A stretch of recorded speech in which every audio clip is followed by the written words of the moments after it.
Hello and welcome to week 6 of Kickoff Conversations. My name is Ray. And this is Jake.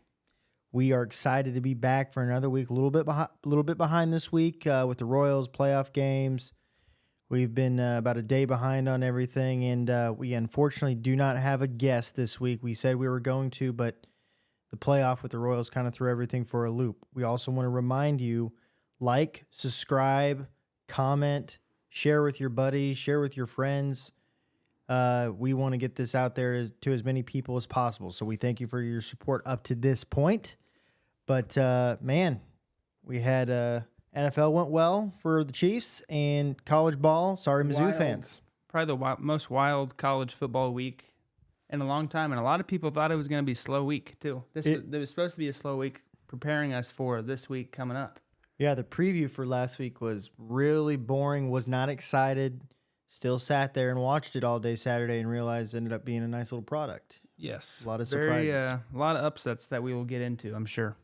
Let's stay with what we've been doing. NFL, start us off. Let's just go straight into it with the Chiefs.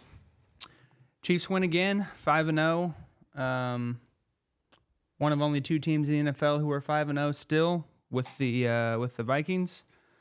Both teams, I believe, are off this week. I know the Chiefs are. The Vikings, I believe, are also off this week. So it's kind of interesting that both teams who are undefeated are both off. But the Chiefs played the Saints last week. This was finally the first game that me as a Chiefs fan, I really wasn't worried at any point in that game. They pretty much dominated the game from start to finish. We over doubled them in total yards. We went for 460. They went for 220. Their 220 yards, 60 of them came on one play. The Chiefs' run defense quietly is the best run defense in the NFL. If you look at the running backs that they have played this year, they have held all of them in check, and we've played some of the best backs in the league. We've played Alvin Kamara, Derrick Henry. What's his name from Bijan? And Bijan. And then the Chargers, who have one of the best rushing offenses in the league as well, held them in check. So it's definitely different than what the Chiefs have been defensively in the past. In the past, kind of when they started going on their run, they used to not be able to stop the run at all.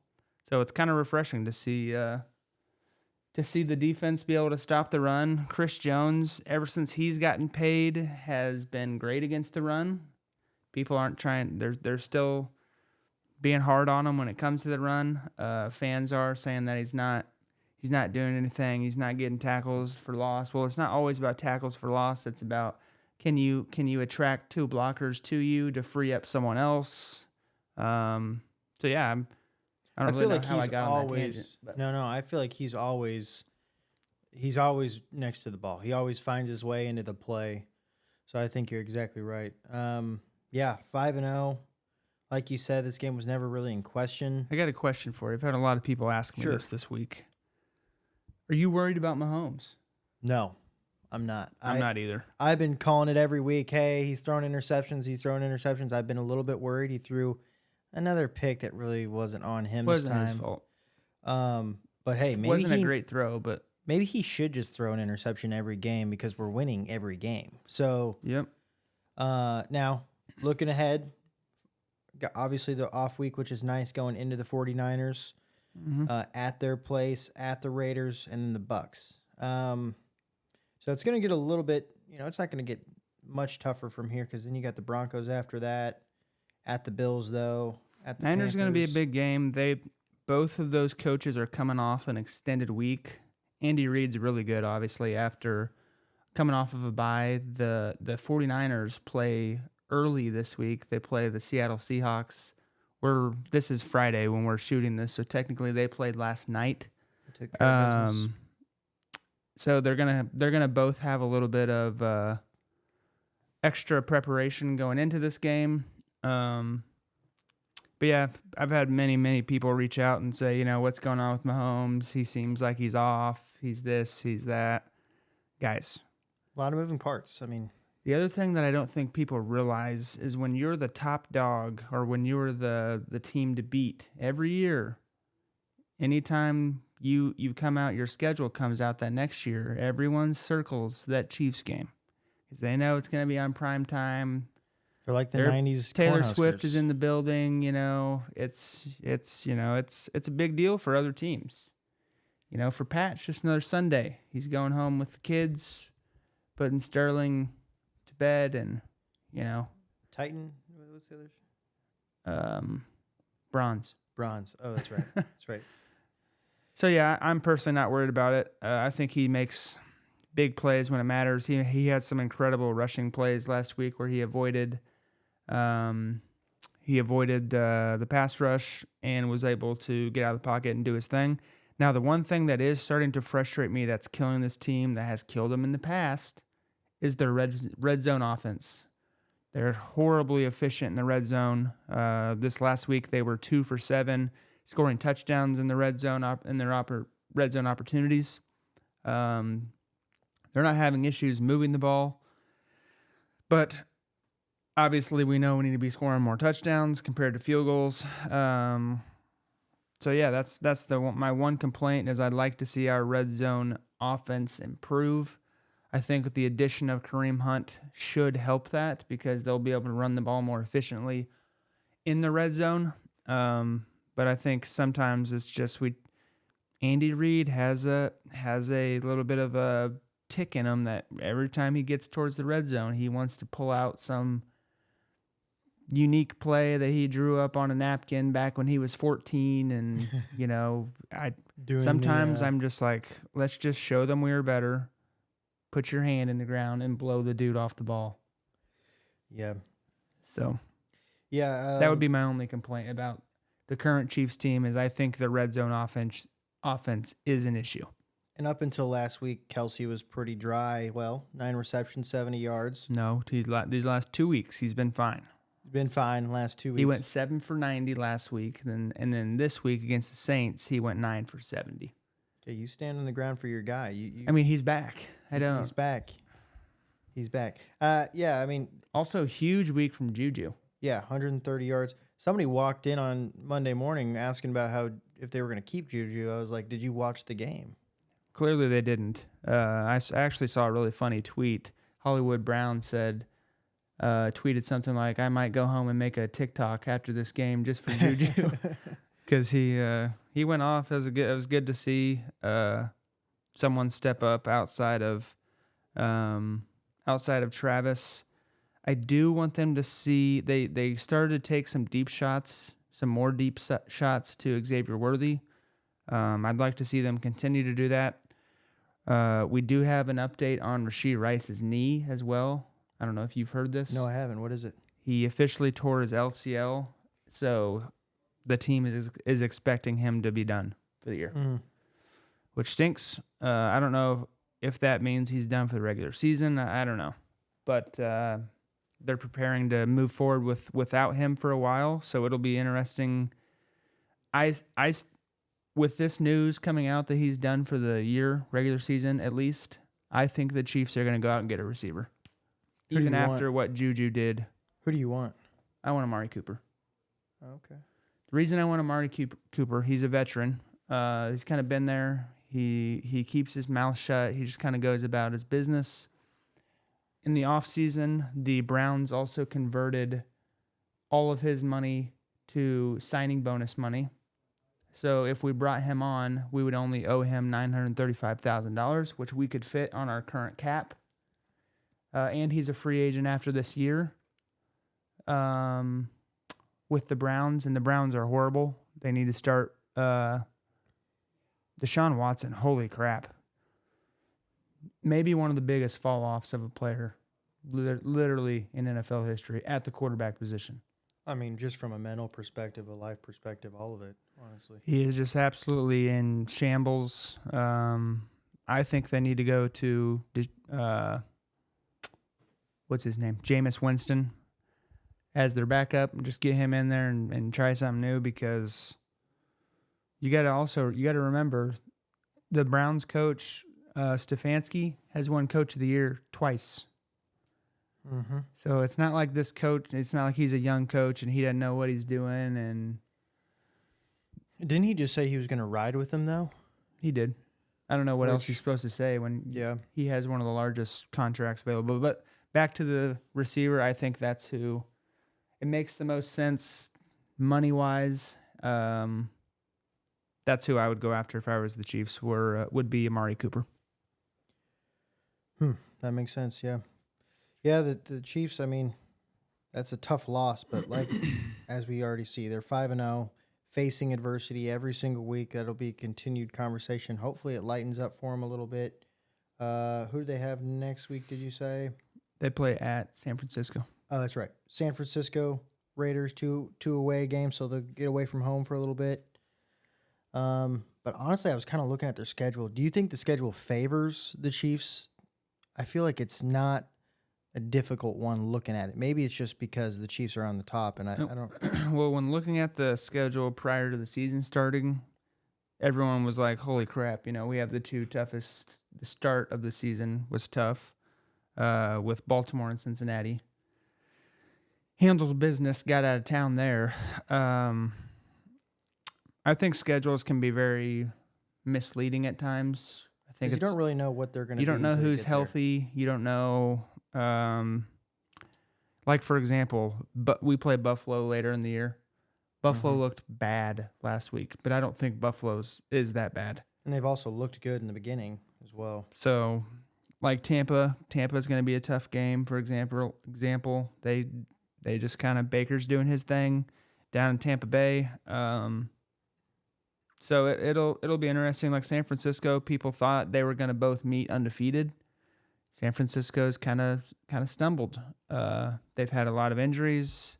They got Debo back last night. Debo had a really good night. He's the first receiver ever to have 20 receiving touchdowns and 20 rushing touchdowns. So, and we have history with them in the Super Bowls and all that. So that'll be a big time game. We also play Houston later in the year. Houston's good. CJ Stroud is legit. So I don't know. Schedule to me is. We'll see how it is when we get there. Yeah. All right. Let's move on to a little different segment. Let's talk about dark horses. About 5 weeks in. Who's a dark horse? And I'll start us. Who's a dark horse for the playoff that might put themselves in a good spot? For me, I don't know. They have a winning record, but I feel like we didn't expect a lot out of them in the beginning of the year. It's the Atlanta Falcons. I've watched a number of their games, the Philadelphia game on Monday Night Football, obviously the Chiefs. I remember going in or after the Pittsburgh loss, they didn't play well. You like that? Yeah, going into the Philadelphia win, everybody was really worried about them even win the next 3 games in a row. They had Kansas City right after, then New Orleans. Well, coming out after the first 5 games, sure, they took a loss to Pittsburgh, took care of business against Philadelphia with the 2-minute drive at the last second. Kansas City, they made it close, and now we're 2-0 the last 2 weeks against the Saints, who were the hottest team going to that point. And then Tampa Bay, as you just said, who's going to be a tough opponent for the Chiefs. I like what they're doing. Kirk, I don't think he's playing amazing. He's got 1,300 yards, 8 TDs, 5 picks. But kind of like Mahomes in the face of adversity and not playing perfect his first year with the team, first year with the receivers. He's playing well. He's getting wins that, frankly, we didn't expect him to get. He's got Carolina next week, Seattle, who just got beat last night. Then he's got a couple tests there again. Tampa Bay, Dallas, New Orleans. So the next 5 games are probably going to tell you where they're going to be at, but I like how they're playing. I like what they're doing. They're my dark horse for the playoffs. Okay. I'm going to go with a team that I cannot stand. It's probably my most disliked team in the NFL, but I still think they're going to make a playoff run. I think a lot of people are counting them out right now. Not necessarily a run when they get in the playoffs, but I think they're going to make a run at the playoffs, and that is the Cincinnati Bengals. They're 1-4, but if you look at their schedule, it's starting to lighten up a little bit. They're going to be playing. They play the Giants this week, which the Giants just came off a big win, beating Seattle, which was very surprising. Then they go to Cleveland. Then they play Philly, which Philly, I don't understand what's going on with them, but they're having issues as well. Then they play the Raiders. Then they go to Baltimore, which they should have just beat Baltimore. They absolutely gave that one game away. I think that it's really interesting when you look at their team stats because offensively they score the fourth most points in the NFL per game. Their defense for some reason is just not good right now. They're really struggling in the defensive back room. Their secondary is not very good. They're giving up 29 points a game, and but I think that their Lou Anarumo is their defensive coordinator. I think that he's a top 5 defensive coordinator in the NFL. They've just been off to a slow start. I anticipate them picking it up, and they just have too much talent on their roster. No matter how much us Chiefs fans don't like them, can't deny that they have talent, and I think they're going to start pulling out some of these games that are tight. So they're kind of my dark horse to don't write them off yet. They're 1-4. Yes, they've started slow, but they're going to be playing some, like in their division, for example. I'm still not high on the Pittsburgh Steelers. I don't think what they're doing is sustainable. You got to score in this league to win, and I don't think Pittsburgh can score. So I think they're going to leapfrog them. I also think that the Browns are also horrible. They're in that same division. So I think they're going to end up second in the division, and I think that gets them into the wild card in the AFC.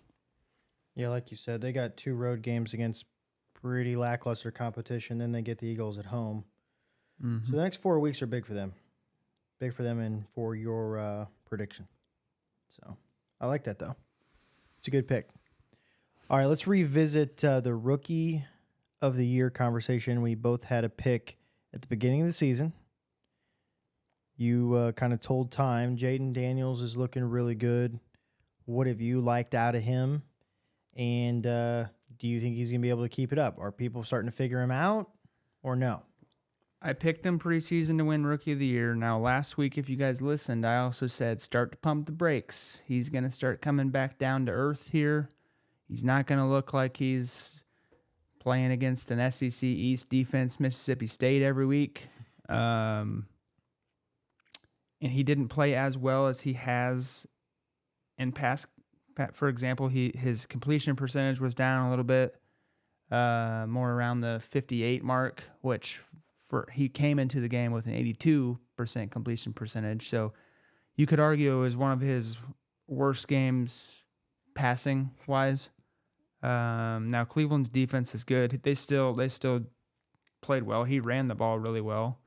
But if the season ended today, yes, I think he would win Rookie of the Year. Now this week, I think he's got a little humble bot pie coming his way. He's playing at Baltimore.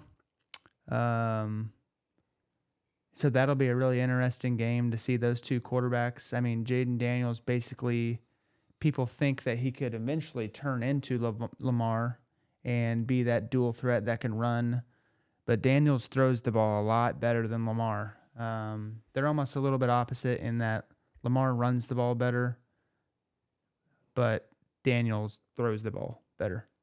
So I saw this graphic on Twitter. I don't know if you saw it. If you split the field down in half, he has 6 completions or 7 completions to the left side of the field. Mm-hmm. Out of his 100 or 130 completions, the rest of them are on the right side of the field. Yep. That's a little worrisome for me because I feel like, you can scheme that and you can start bringing pressure, forcing him to look the other way. But I also saw Belichick get on a video, and I love all these breakdowns he's been doing lately. He was talking about how you got to keep him in the pocket. You cannot let him get outside of that, and that's what teams have been doing right now. So that's why he's been so dangerous.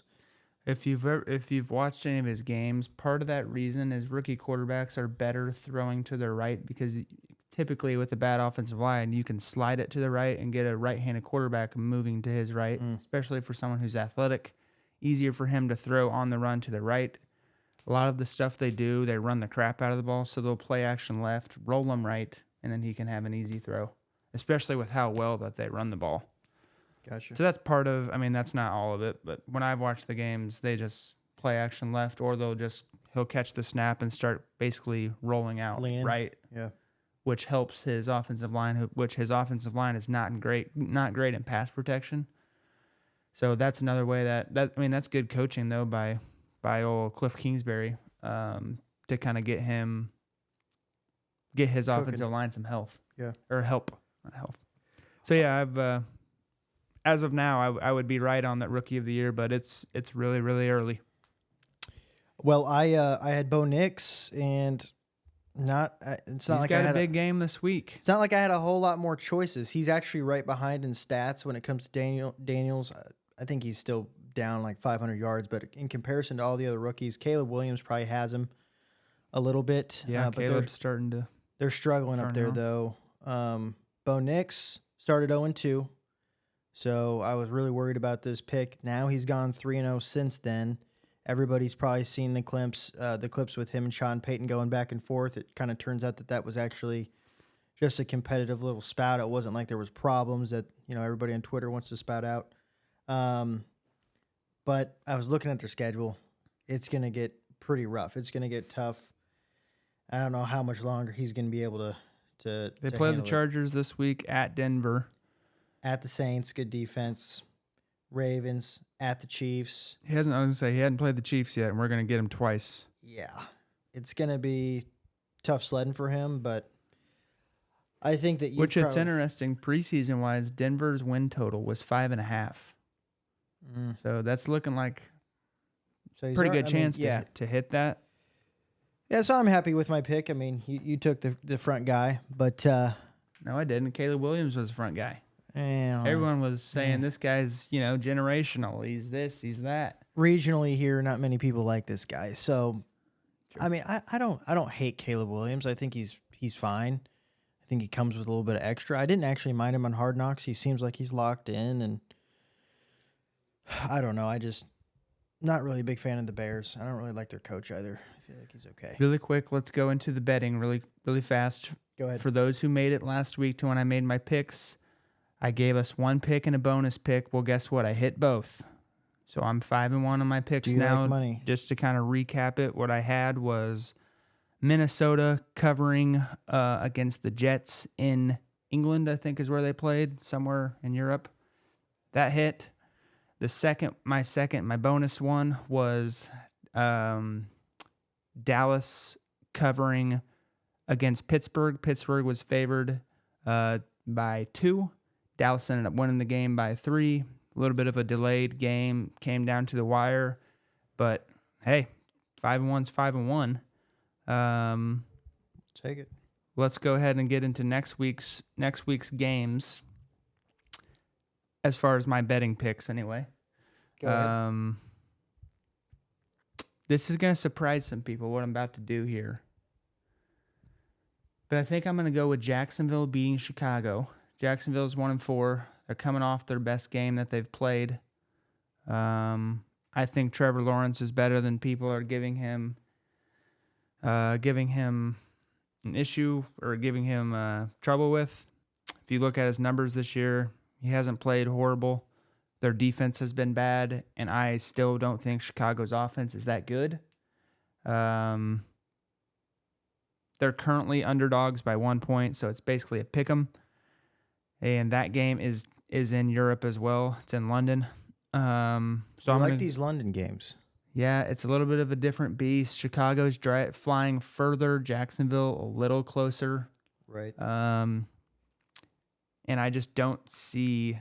I don't know. I just don't. There's just some things that I think Jacksonville matches up well with them. I don't think Chicago's defense is as good as a lot of people think. So that's my first pick. I'm picking Jacksonville to beat Chicago. Yeah, that's my pick for the week. I'm not going to give a bonus this week. Okay, you hold on to that. That's all I got for NFL. You want to jump to college? Yeah, let's go college. And just to let you guys know, yes, Coop is 5-1. I'm 1-4. So take his money, fade mine to make money. We're trying to give it to you how you should receive it, and just take those records for now until I get hot. So keep fading me. All right, college. I got to say, I'm over here just rubbing my hands together because I'm super excited to talk about this. Mizzou goes on the road and loses to Texas A&M, gets absolutely blundered, like 40-7 or something. Man, those Mizzou fans, Gosh, that's got to sting. quiet week. It's been very quiet. It's been very quiet, week. very peaceful. By the way, did you see how far Mizzou fell in the rankings? Where are they? 21. Yeah, they dropped because I think how you lose matters. here's the thing. So somebody was arguing with me over the weekend. It wasn't even a Mizzou fan. It was like a Notre Dame fan. He wasn't arguing with me. He just tried to say that that Mizzou was good last year. Well, I went back and I started looking at games, and you kind of talk about this too. Being ranked early helps you out, right? Well, they were rated so high all this time up until now. But last year, okay, take out the bowl win. The bowl win, I've said it, to me it doesn't mean a whole lot. It wasn't a big game. Ohio State wasn't playing anybody. He was playing a freshman from South Dakota on the other side of the ball with the quarterback, and then he got hurt and somebody else came in. So that game doesn't matter to me. Every other game throughout the year, outside of maybe Kansas State when you guys hit the 72-yarder on a field goal, you only beat teams by 3. Not even good teams along the way. So in my opinion, I don't know how they ever got ranked that high, or they just consistently were winning the games by 3 points that they should have won. And then, like I've heard you say, Coop, Tennessee absolutely got smashed. In any big game, any ranked game that they played, they would get smashed. So I don't know how they got to this point where they were ranked that high in the first place. Just as you saw it this they weekend. won a New Year's Six bowl. That's how. And they had a good recruiting class coming into the year. Well, you see, they don't deserve that rating because they lost again in the big game. In my opinion, that was a big game. Some Tiger fans told me that it wasn't a big game. Well, you just lost the one that wasn't a big game. That was a big game. You just lost one that wasn't a big game. And, I'll take some of the pressure off Cook. I was on him pretty hard up until this point. They just didn't run the ball early, though. They didn't even try to. He played okay.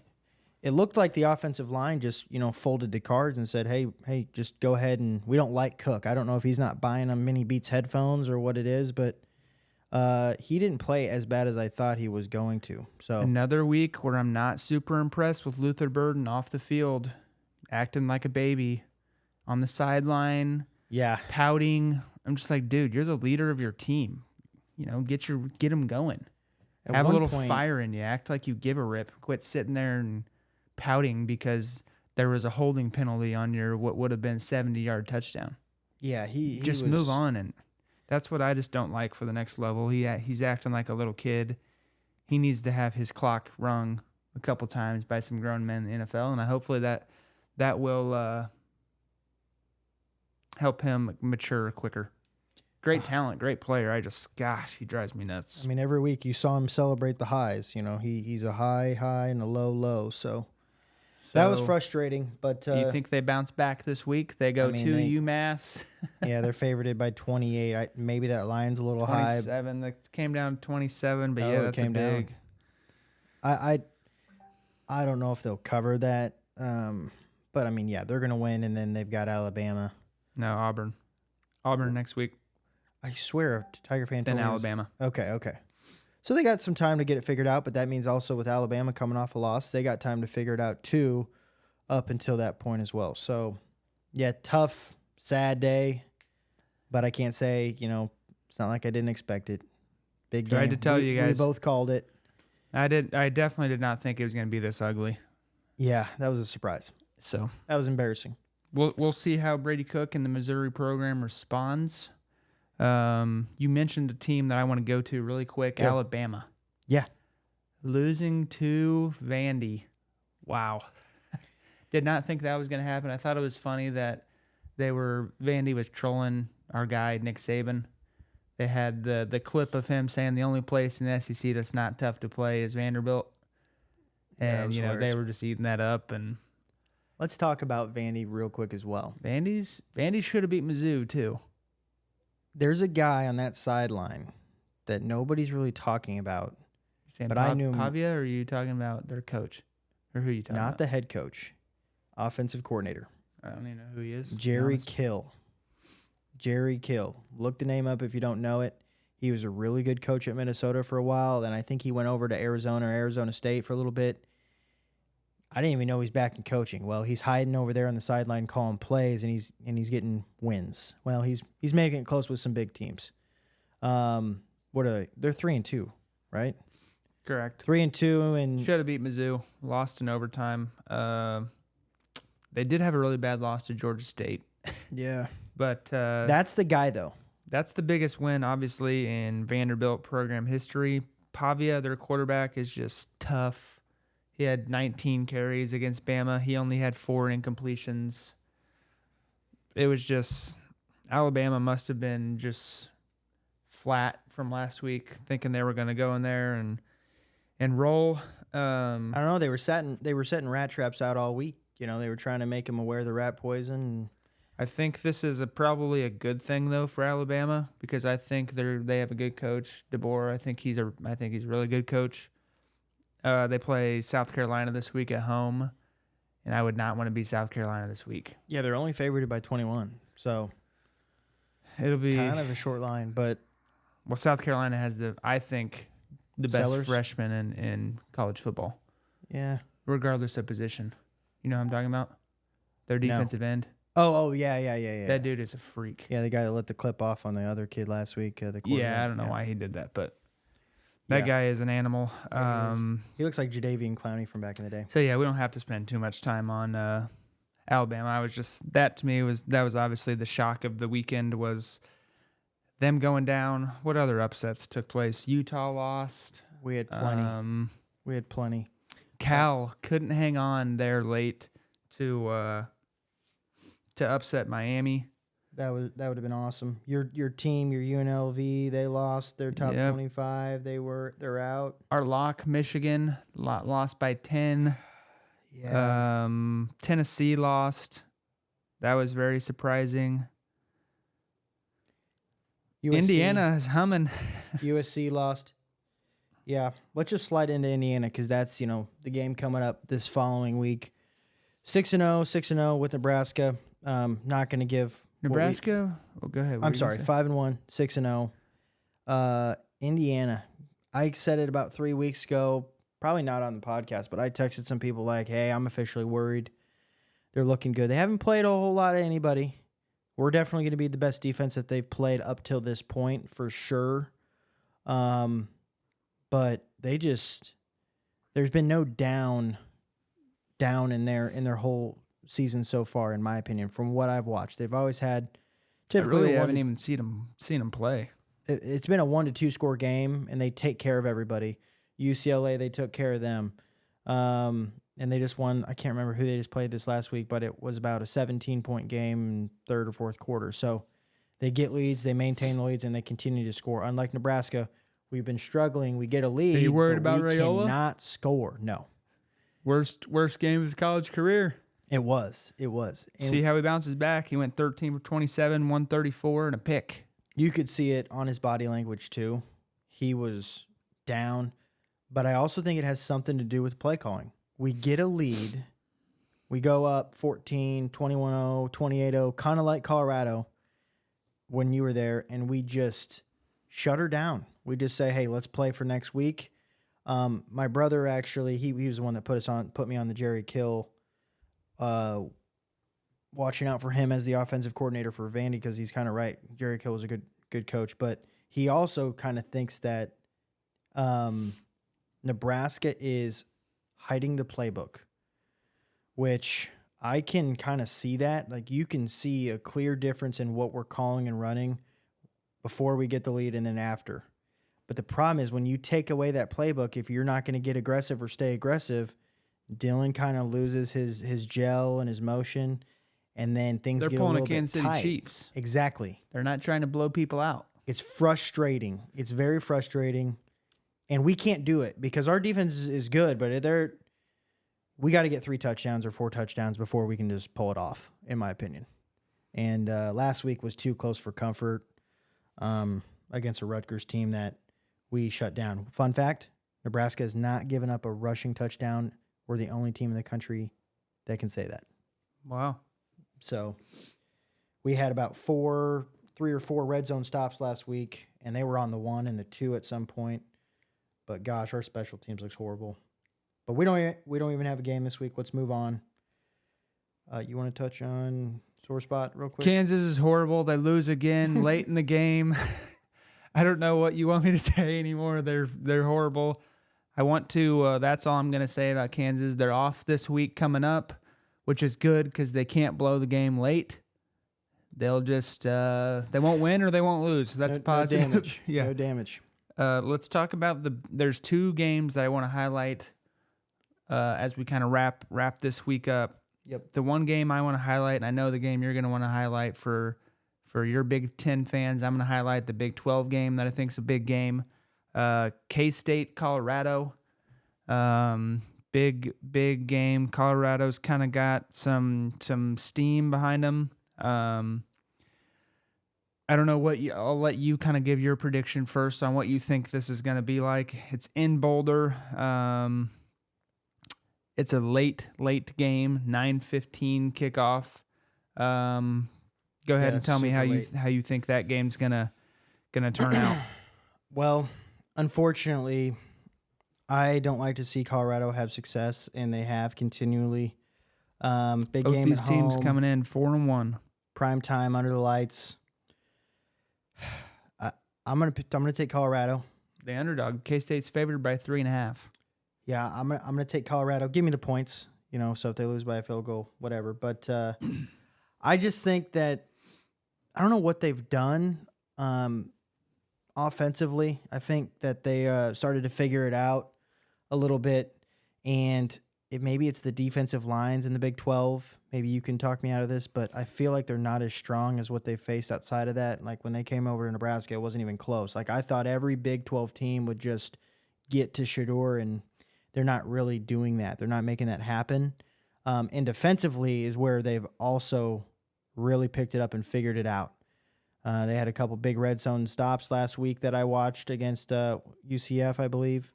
And Kansas State, I think that they're going to be fine with them just running the ball. They're going to try to contain them. If they get into a shootout with them, Colorado is going to be able to score fast, and that's what they're going to try to do regardless. They've also figured out the running game if they need to, but they're putting up points. I just don't think K-State's going to be able to run with them offensively. And at the same time, I think Colorado's defense, in my opinion, has shown itself to be somewhat of a strength going into the Big 12 gauntlet. I'm picking K-State to win here. Okay. 2 major reasons. Number 1, Colorado's rushing game will be non-factor at all. K-State has the 15th best rushing defense in the country. It's not really like Colorado's going to try and run the ball that much, but it's literally going to be non-existent. And then the other reason is that K-State's rushing offense going up against Colorado's rushing defense is also a huge mismatch. K-State has the 7th best rushing offense in the country. Colorado has the 80th worst rushing defense in the country. I think K-State's defensive line, like you just mentioned, is going to be good enough. Not necessarily a defensive line, but I think their defensive scheme is going to be good enough to give Shedeur some issues. They obviously don't have anyone that can match up with Travis, but I think they're going to try and just muddy this game up. It'll be old school, kind of old school versus new school. One team's going to try and suck the air out of the ball. The other team's going to try and throw it all over the place. But I also trust Kleinman more than I trust Deion Sanders in a big coaching position. Big coaching game. This is a big game for both schools. So I'm picking the K-State Wildcats. As much as I dislike K-State, I think you guys are going to win this game. I think it's a big game for your guys' program, and that's who I think you guys are going to win. Let's go Buffs. Yeah. Let's All go right. into the Big Ten game. Yeah, Big Ten match. Oregon, Ohio State. Ohio State's traveling out there to play them. Ohio State is favored by 3 on the road. Mm-hmm. This is going to be interesting. You got the journeyman, and then you've got the former Wildcat. They both traveled to their new teams. They're both 5-0. Did you hear Colin Cowherd's take on Oregon? No, He says that playing in Eugene is the toughest place in America to play. he's an idiot. He's also a Northwest homer. Anyone that's in the Northwest, whether that's the Seahawks or Washington or Oregon, he thinks that their stadiums are, I think, I'm sure it's probably a tough place to play, but I don't know. There's some other, I don't know. I just thought that was interesting. That is Sorry, interesting. Keep going. Big matchup, both 5-0. You're going to get the somewhat of a solid defense from Ohio State, and they're going to throw the ball on you. They've also got the 2 tandem backs that are going to be able to run. Oregon's defense has been good as of late, not good in the start. They've been okay. I guess Oregon's also kind of struggled offensively last week or the week before that. Even when they struggled against, what was the team that he threw 2 interceptions against? Dylan Gabriel threw 2 interceptions, and they still just destroyed Michigan State. I think they dominated last week as well. Or no, that was this last week. I'm sorry. But I have picked Oregon to be in the national championship. I have picked Dylan Gabriel to win the Heisman Trophy. He's going to have a tough race against Travis Hunter to get that done.